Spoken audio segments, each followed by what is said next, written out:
chosen one, there are moments in life when the ordinary veil is lifted and destiny steps forward with quiet authority.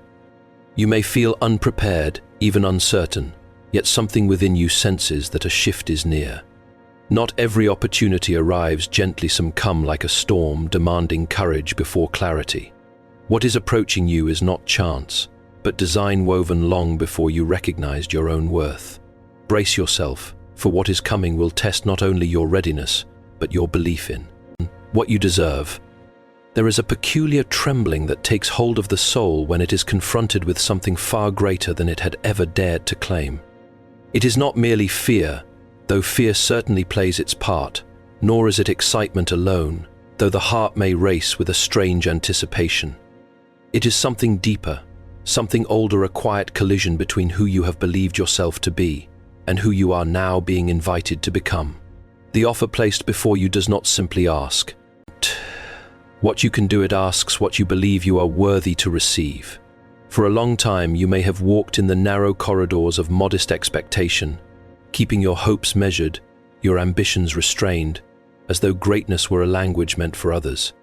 You have learned, perhaps through disappointment or silence, to make peace with less than what stirred secretly within you. And now, when something vast and unreasonably generous appears before you, it feels almost improper to accept it. Without hesitation, you search for reasons to question it, to reduce it, to make it small enough to fit the boundaries you have set around your own identity. This is the subtle tyranny of unworthiness. It does not shout, but whispers in tones so familiar that they feel like truth. It reminds you of your past missteps, your unfinished efforts, your hidden insecurities, and it presents them as evidence that you are somehow unfit for what is being offered. It asks, quietly but persistently, who are you to receive such a thing? And if you are not careful, you may begin to answer that question with a list of limitations rather than a recognition of possibility. Yet there is another voice, quieter still, often overlooked because it does not argue as loudly. It does not accuse or defend, it simply observes. It reminds you that the very fact this opportunity has found its way to you is not accidental. That somewhere beyond your own limited self-assessment, there exists a recognition of you, value that does not depend on your doubts. The one extending this offer sees something whole where you see fragments, something capable where you feel uncertain, something worthy where you hesitate. To accept such a moment requires a kind of courage that is rarely spoken of, the courage not to fight an external enemy, but to confront the smallness you have accepted within yourself. It asks you to loosen your grip on the familiar identity you have carried and to step, however unsteadily, into a larger understanding of who you might be. This is not a comfortable transition. It feels at times like standing at the edge of a vast and unknown landscape, aware that once you step forward, you cannot return unchanged. You may be tempted to delay, to wait until you feel more prepared, more certain, more deserving. But the nature of such moments is that they do not arrive when you feel ready. They arrive to reveal that readiness was never the true requirement.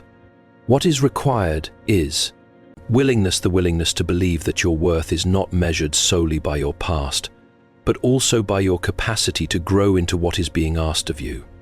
And so the question is not whether you are worthy in the way you have been taught to measure worth, but whether you are willing to step beyond that measure and accept that something greater has already begun, to measure you differently, and in that unsettling space where your old measures begin to loosen their hold, another truth quietly emerges, that the recognition now being extended toward you did not originate in your own awareness. It has come from beyond you, carried by someone whose sight is not clouded by the same doubts that have shaped your self-perception. A powerful person, one accustomed to weighing value with clarity and consequence, has looked upon you and discerned something you have either hidden or dismissed. This recognition may feel almost intrusive at first, as though a light has been cast into places you had carefully kept in shadow. You may wonder what they see, how they see it, and whether it can truly belong to you. For it is one thing to suspect you might hold potential, and quite another to have that potential named and affirmed by someone whose position gives weight to their judgment. It unsettles the delicate balance you have maintained between hope and hesitation. You have likely grown accustomed to being overlooked in certain ways, or at least to moving through spaces without expecting to be singled out. There is a strange comfort in anonymity, in the quiet rhythm of effort without recognition.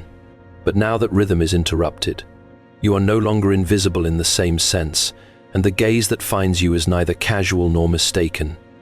It is deliberate. It lingers. It calls something forth. What is most difficult to grasp is that this recognition does not depend on your own agreement with it. The one who has extended this offer is not asking for permission to see your worth. They have already seen it.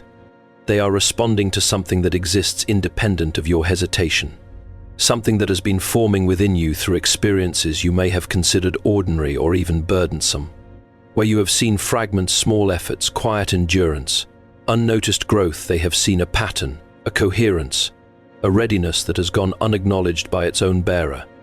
And yet, there is a temptation to resist this vision, to retreat into the familiar safety of self-doubt. It feels safer in a way to believe that the powerful have made an error than to accept that they have seen you clearly. For if they are right, then you must reconsider not only this moment, but the entire narrative you have constructed about yourself. You must confront the possibility that you have been living beneath your own capacity, not out of necessity, but out of habit. The offer itself becomes almost secondary to this deeper revelation. It is not merely a transaction or an opportunity, it is a mirror held up by someone whose perspective extends beyond your own. And in that mirror, you are invited to see a version of yourself that has not yet been fully realized, but is nonetheless real. The question it poses is not comfortable, for it asks whether you are willing to trust a vision of yourself that you did not create. There is also a quiet humility required here, though not the kind that diminishes you. It is the humility of acknowledging that your understanding of your own limits may have been incomplete, that there are dimensions of your character, your resilience, your ability, which have been evident to others, even while remaining obscured to you. This realization does not strip you of agency. Rather, it expands it, offering you a chance to align with something truer than the constraints you have long accepted. And so, as this recognition settles around you, it begins to reshape the ground beneath your feet. You are no longer standing solely within the boundaries of your own self-definition. You are standing at the intersection of two visions, the one you have carried and the one now being offered to you.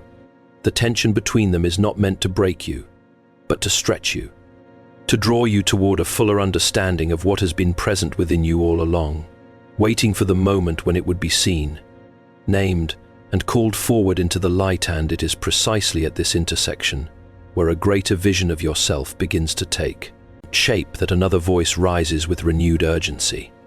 It does not come from the outside, nor does it carry the authority of the one who has recognized you. It is quieter in tone, yet strangely persistent, as though it has lived within you for far longer than you realize. It is the voice of fear, and it does not argue against the opportunity itself so much as it questions your readiness to meet it. It speaks in careful, measured phrases, presenting itself not as an enemy, but as a guardian of reason. It reminds you of all that you do not yet know, all that you have not yet mastered, all the ways in which you might falter under the weight of what is being offered. It suggests that perhaps this moment has arrived too soon, that there is still more preparation required, more certainty needed before you can step forward without risk. And because its language is so familiar, so closely tied to your past experiences of caution and self-preservation, it is easy to mistake its hesitation for wisdom. But there is a subtle distortion in its counsel. For while it speaks of prudence, it quietly magnifies your limitations and diminishes your capacity to grow beyond them. It asks you to measure yourself only by what you have already done, rather than by what you are capable of becoming. It frames readiness as a fixed state, something that must be fully attained before action can be taken, rather than something that unfolds through the very act of stepping into the unknown. You may find yourself pausing, caught between the recognition that calls you forward and the fear that urges you to remain where you are. In this pause, time seems to stretch, and the clarity you felt a moment before begins to blur. You start to imagine outcomes that have not yet occurred, failures that have not yet happened, judgments that have not yet been made. The mind, seeking certainty, constructs scenarios in which you fall short, and then presents them as reasons to hesitate. Yet what fear rarely acknowledges is that it draws its strength not from truth, but from familiarity. It repeats patterns you have already lived through, projecting them onto a future that has not yet taken form. It cannot account for the ways in which you have changed, the resilience you have quietly built, the understanding you have gained through experiences that once seemed insignificant. It sees you as you were, not as you are becoming. There is also a deeper irony at work, the very presence of fear in this moment is not evidence that you are unprepared, it is evidence that you are standing at the threshold of something meaningful. Fear does not gather around what is small or inconsequential. It gathers where there is potential for transformation, where the stakes are high not only in terms of external outcome, but in terms of who you will become if you choose to move forward. To listen unquestioningly to this voice is to remain confined within the boundaries it has drawn for you, boundaries that were never meant to define the entirety of your life. It is to accept a version of safety that comes at the cost of growth, a quiet stability that slowly erodes the possibility of something greater. And yet, to reject it entirely is not the answer either, for fear, when understood rightly, can reveal where your attachments lie, where your uncertainties still linger. The challenge, then, is not to silence fear, but to see it clearly, to recognize that its presence does not disqualify you, nor does possess the authority to decide your course. It is a companion on the path, not the guide. And in acknowledging it without surrendering to it, you begin to reclaim a deeper sense of agency, one that is not dictated by the absence of fear, but by the willingness to act in spite of it, even when every familiar instinct urges you to wait just a little longer. And yet, beyond the voice of fear and the tension it creates, there lies a quieter and more enduring truth, one that does not announce itself with urgency but reveals itself through reflection. This moment, as sudden and overwhelming as it may seem, has not emerged from nothing. It has been forming slowly and often imperceptibly through the many unseen chapters of your life, the ones you may have dismissed as ordinary, difficult, or even meaningless at the time. There were days when your efforts appeared to yield no visible result, when your persistence felt unnoticed, and your endurance went unacknowledged. You may have questioned whether any of it mattered, whether the quiet discipline you maintained in obscurity would ever lead to something of consequence. In those moments, it was easy to believe that you were simply passing through time, rather than being shaped by it. Yet what you could not see then was that each of those experiences was contributing to something far greater than their individual weight suggested. Your silent struggles carried within them a kind of preparation that rarely draws attention to itself. They refined your patience, deepened your understanding, and strengthened your capacity to endure without immediate reward. They taught you to continue when certainty was absent, to hold your ground when recognition was withheld, and to develop a resilience that does not depend on external affirmation. These are not qualities that can be acquired in moments of ease. They are forged precisely in the kind of circumstances you once wished to escape. It is often assumed that preparation must be visible to be valid, that progress must be measurable in clear and immediate ways. But much of what prepares a person for a defining moment takes place beneath the surface, in ways that cannot be easily quantified or displayed. The habits you formed when no one was watching, the choices you made when it would have been easier to turn away, the quiet decisions to persist rather than retreat, these have all been shaping you into someone capable of standing where you now stand. And so, when opportunity arrives, it is not an interruption of your story, but a continuation of it. It is the point at which the hidden threads begin to converge, revealing a pattern that was always present, though not always visible. What feels sudden to you has, in truth, been long in the making. The offer you now face is not asking you to become something entirely new in an instant. It is calling forth what has already been forming within you over time. There is a certain reluctance, however, to acknowledge this connection. Part of you may still cling to the idea that you are unprepared, that there is a gap between who you are and what is being asked of you. But this perception often arises from a misunderstanding of what preparation truly means. It is not the absence of weakness or uncertainty, but the presence of a foundation strong enough to support growth beyond them. And that foundation has been laid, piece by piece, through moments you may have long since forgotten. To see your past in this light requires a shift in perspective, a willingness to reinterpret what once seemed like delay, failure, or insignificance as necessary stages in a larger process. It asks you to trust that even the parts of your journey that felt disconnected or incomplete have contributed to your readiness in ways you are only now beginning to understand.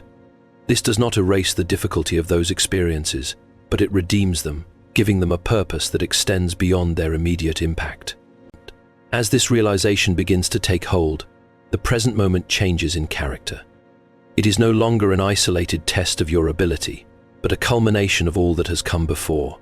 You are not standing here by accident, nor are you being asked to rise without support. You are being invited to recognize that the strength you need has already been forming within you. Shaped quietly through every unseen effort and every silent struggle that brought you to this point where preparation and opportunity. Now meet, and as this meeting of preparation and opportunity becomes clearer, another layer of understanding begins to unfold, one that is far less comforting at first glance. For opportunity, especially of this magnitude, rarely arrives clothed in ease or immediate reassurance. It does not always present itself as something gentle or inviting. More often, it comes wrapped in tension, urgency, and a sense of pressure that unsettles the very ground you stand upon. There is a natural inclination to believe that what is meant for you will feel right in an uncomplicated way, that it will align neatly with your expectations and confirm your readiness without resistance. But this belief, though appealing, is seldom accurate. What is truly transformative often disrupts before it affirms. It introduces demands that stretch you beyond your current comfort, placing you in situations where your usual ways of thinking and acting are no longer sufficient. You may notice, as you consider this, offer that alongside the sense of possibility there is also a heightened awareness of responsibility, of expectation, of consequences that cannot be easily undone. This weight can feel like a warning, as though the discomfort it brings is a sign that something is not quite right. And so, you may be tempted to interpret this pressure as a reason to withdraw, to conclude that what causes such unease cannot be meant for you. Yet this interpretation overlooks an essential truth. Growth and comfort are often intertwined in ways that cannot be separated without losing the very thing that makes transformation possible. The pressure you feel is not necessarily a signal of danger. It may instead be the natural response of your current self to the expansion being asked of it. It is the strain of stretching beyond familiar limits, the resistance of old patterns as they are called to give way to something larger. In many ways, opportunity tests not only your ability, but your perception. It asks whether you can discern the difference between discomfort that diminishes you and discomfort that develops you. The former constrains, erodes, and leads to a narrowing of your sense of self. The latter, though challenging, carries within it the potential for enlargement, for a deeper understanding of your own capacity and a broader engagement with what lies before you. What makes this distinction difficult is that both forms of discomfort can feel similar in the moment. They both unsettle, both demand attention, both disrupt your sense of ease. But one leads you away from yourself, while the other leads you further into who you are meant to become. The task before you is not to avoid discomfort altogether, but to remain present long enough to perceive its nature and its direction. There is also a subtle transformation that occurs when you begin to accept this tension rather than resist it. The pressure that once felt overwhelming begins to take on a different character. It becomes less of a force acting upon you and more of a condition within which you are learning to stand. You begin to discover that you are not as fragile as you feared, that your capacity to hold uncertainty and responsibility at once is greater than you had imagined. And so, what initially appears as an obstacle may, in truth, be an integral part of the opportunity itself.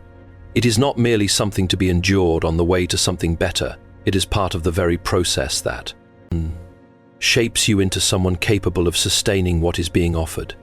To turn away from it simply because it feels uncomfortable is to risk turning away from the growth that gives the opportunity its meaning, and from the deeper transformation that lies hidden within the very pressure you are tempted to escape. And as you begin to endure this pressure without retreating, a quiet but decisive realization starts to take shape, that the moment before you is not merely something to be observed or contemplated, but something that requires an answer.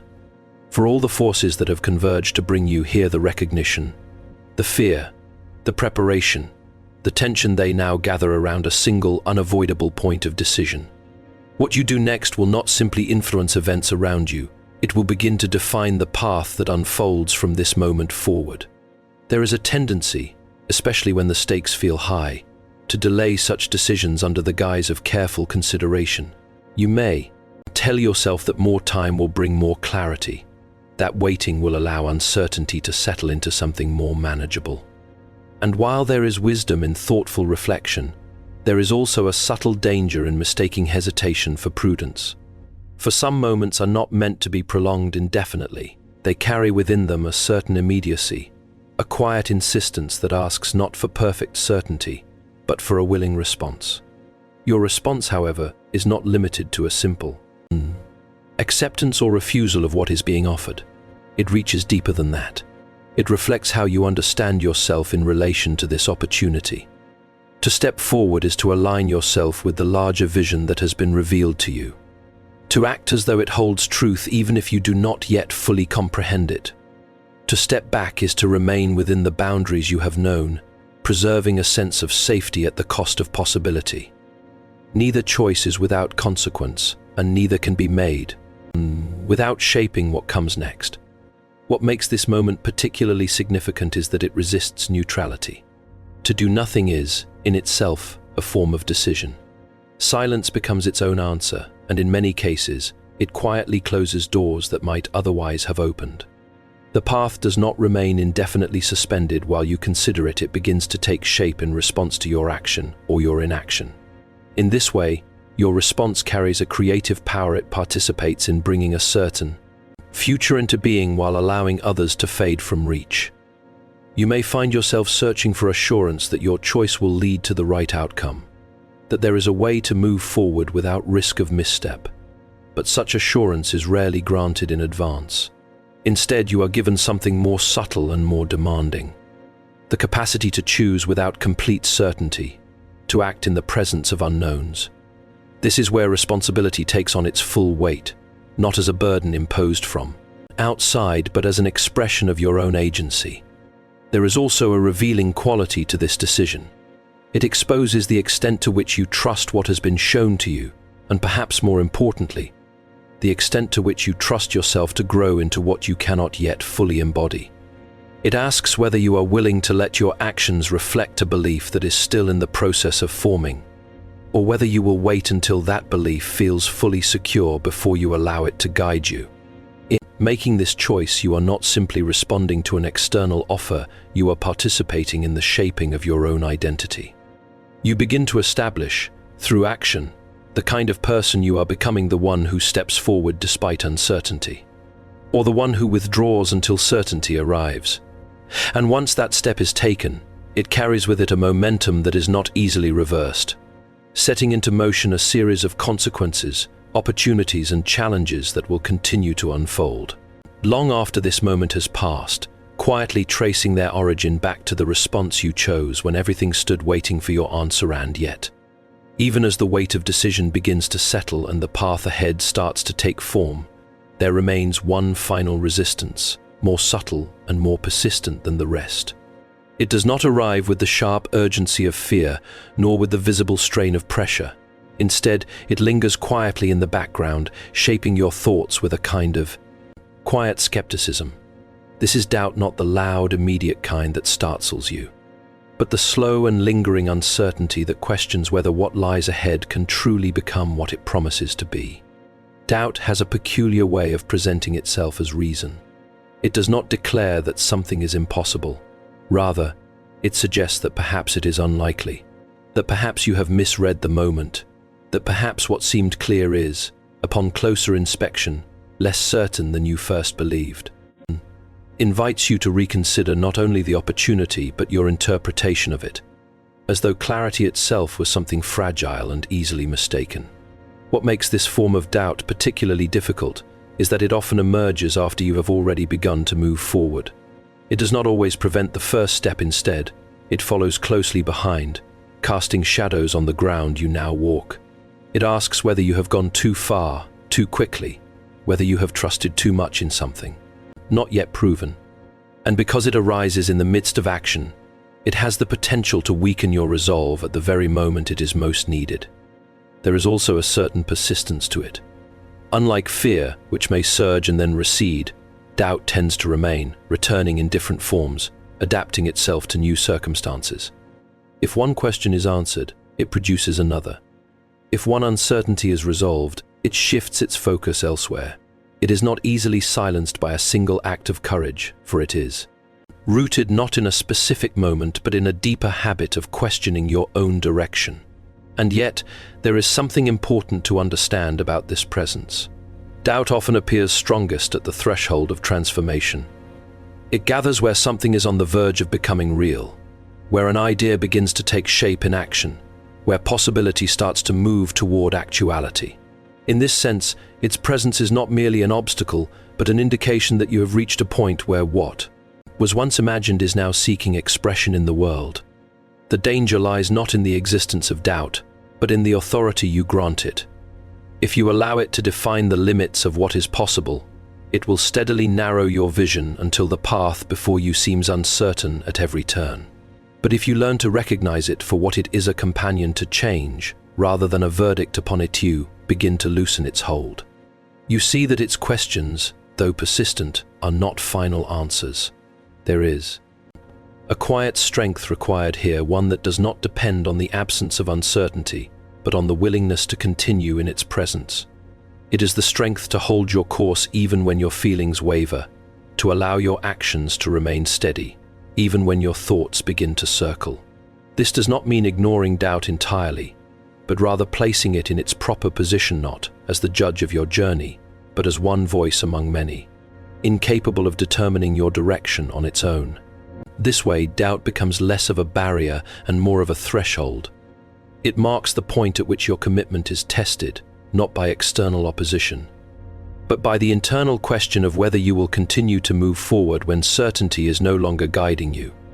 And in choosing to step beyond it, even without resolving every question it raises, you begin to enter into a different kind of clarity, one that is not given in advance, but revealed gradually through the act of continuing despite the lingering uncertainty that once seemed so convincing. And as you move beyond this lingering uncertainty, something begins to settle within you, not as complete clarity, but as a quiet acceptance that the path you have stepped onto is no longer a temporary consideration. It has become, in a real and irreversible sense, part of your life's direction. What once appeared as a single moment, an offer, a decision, a turning point, now reveals itself as the beginning of a transformation whose effects will reach far beyond what you can presently see. There is a tendency to think of such moments as isolated events, as though their significance lies only in their immediate outcome. But the truth is more far-reaching. When you accept something of this magnitude, you are not merely altering a circumstance, you are altering the structure of your own future. New responsibilities begin to take shape, new expectations quietly form, and new possibilities emerge that were previously inaccessible to you. The life you are living does not simply continue unchanged alongside this decision, it begins to reorganize itself around it. At first, these changes may be subtle, almost imperceptible. A shift in how you think, a widening of your perspective, a growing awareness that you are no longer confined to the same limitations you once accepted. But over time, these subtle movements gather force. They begin to influence your choices, your relationships, your sense of purpose. What you once considered beyond your reach starts to feel attainable, not because the world has suddenly become different, but because you have. There is also an element of separation that accompanies this transformation. As you grow into what this opportunity requires, you may find that certain aspects of your former life no longer align with who you are becoming. Old patterns, familiar environments, even certain connections may begin to feel distant or incomplete. This is not a loss in the way it might first appear, but a natural consequence of movement. To step into something larger often requires leaving behind what can no longer contain you. Yet this process is not without its weight. To alter the course of your life is to accept a future that cannot be entirely predicted or controlled. It is to live with the knowledge that your decision has set into motion a chain of events that will continue to unfold in ways you cannot fully anticipate. There will be moments of uncertainty, of challenge, of adjustment as you grow into the space you have chosen to enter. But these are not signs that the decision was misplaced, they are part of the unfolding of its true significance. What becomes clear gradually and often only in retrospect is that this moment was never solely about the offer itself. It was about who you would become in accepting it. The external change, however significant, is only a reflection of a deeper internal shift, a reorientation of your understanding of yourself, your place in the world. You begin to see that the boundaries you once lived within were not fixed, that they could be expanded, redefined, even surpassed. And so, the course of your life does not change in a single, dramatic instant, but through a series of unfolding consequences that trace back to this point of acceptance. Each step forward builds upon the last, carrying you further into a reality that once seemed distant or uncertain. And though you may not fully grasp the extent of this transformation now, there is a quiet certainty that accompanies each recognition that something decisive has occurred. Something that will continue to shape your path in ways both seen and unseen. Long after this moment has passed and become part of the story, you will one day look back upon with a deeper understanding of how profoundly it altered the direction of your life.